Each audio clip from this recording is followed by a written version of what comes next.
Hello guys, this is still my 2011 S4 and out of nowhere her power steering became very stiff, and so everything was fine like the day before, and the next day I came and turned on the car and I couldn't rotate the steering wheel kind of rapidly.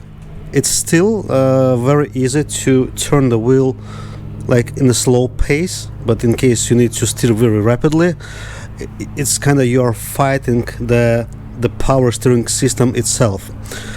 I raised the car with the engine off. It is easier to rotate the wheels rather than with the engine on. So when the system is running, when the pump is working, it's kind of you're trying to overpower the system to do the to rotate the the wheels.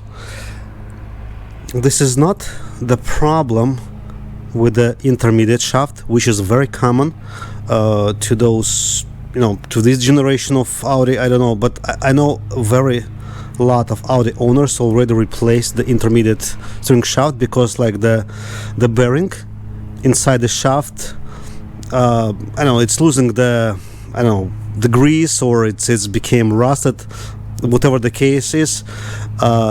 It doesn't function well. This is not the case with that car because it's really easy to spin the wheels when the engine is off. When the wheels are off the ground, you don't feel any resistance from the intermediate shaft. And I mean the whole system is not too complex, and at first I thought there is something to do with the servotronic system, which varies the torque that you need to apply to the steering wheel on a different speeds. Let's say it's easy to turn the wheel when it's when like at low speeds to do the cornering, or it's getting progressively hard to steer the wheel when you're going fast on the track, for example. So that's not the case. Again, the servotronic system is fine, and I concluded that when I disconnected the connector from the valve on the steering rack, and it did not change anything. It seems to me, I am not professional onto that matter at all, but it seems to me there are other culprits. It could be either the pump, the hydraulic pump, or it may be the restriction in the high pressure hose that goes from the pump inside the steering rack. And technically I already purchased the replacement hose just to be on the safe side. I did not install it yet. And I also purchased the testing tool that supposedly is measuring the pressure in the system, and it may also measure the flow of the fluid, hydraulic fluid in the system. Some manufacturers post the normal operating pressure in the system, and they also post the normal operating fluid volume, like how many gallons per minute supposed to circulate in the system. For some reason Audi did post only the pressure in the system, which is, if I'm not mistaken, from 115 psi up to 132 psi, within this range. And they did not post any data about the flow, how much gallons or liters per minute supposed to flow in the system. Ideally you should need to measure those parameters right after the pump and after the hose. I do not have any adapters to connect this tool right after the pump. Hopefully I'll have the adapters to connect this tool after the hose, because this tool is designed for domestic US cars, or at least the fittings are designed. And this is the German car. I'm not sure if the thread gonna be the same, so we're gonna figure out it in a moment. I'll try to catch as much fluid as possible, because it's a brand new original Audi fluid I recently put when actually I replaced the engine in this car, so I don't want to waste anything that could be saved.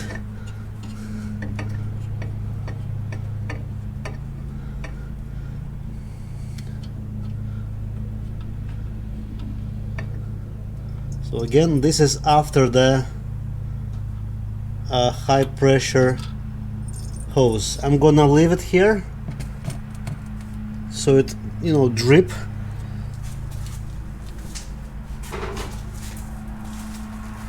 And we'll come back a few moments later to try the adapters, see if any of them gonna fit from this pressure measuring tool. So I found kind of similar looking adapters. They're not actually designed for those fittings exactly like a flare fittings, but you know, hopefully they will hold. At least we'll check it out in a moment. I added the fluid that I just drained plus some more, because it should account for this like a longer loop now through the thing. And I'm gonna start the car now, and we'll see first of all if it's how big the leaks are gonna be in the power steering, because I suspect that there should be some.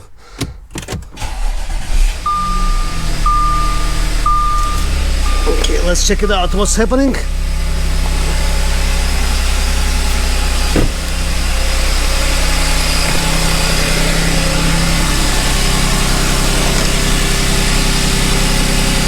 Do we have anything? And we do not, or the gauge is not working.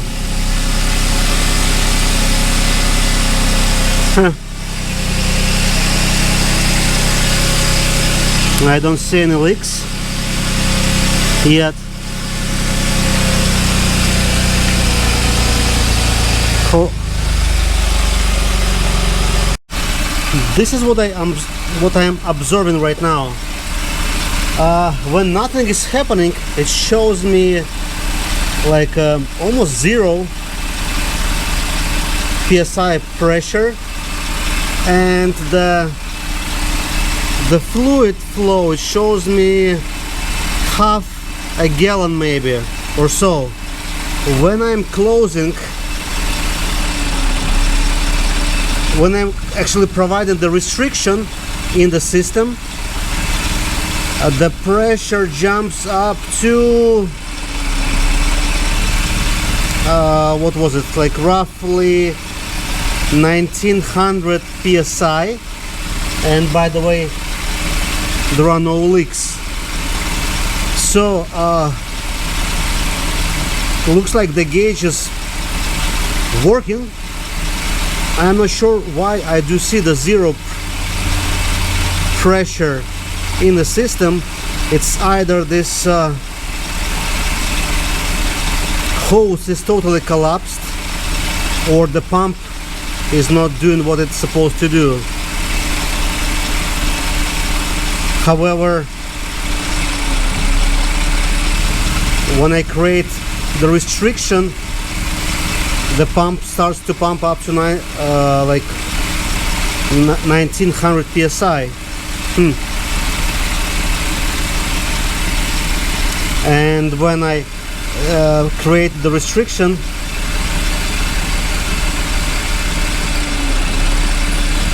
the flow also falls down.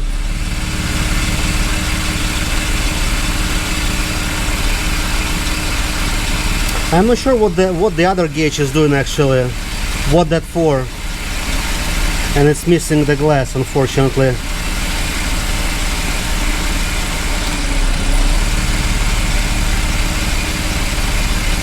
Really, I'm not sure what this second gauge is for, to be honest.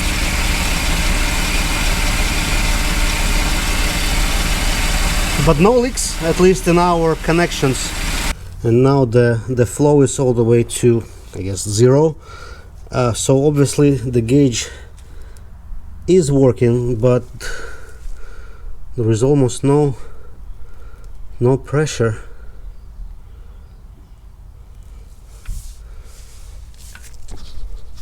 I think the next step is to replace this hose and see if it creating some kind of restriction.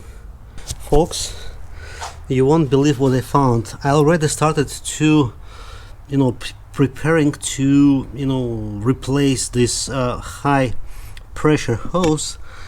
And do you see the same thing that I see?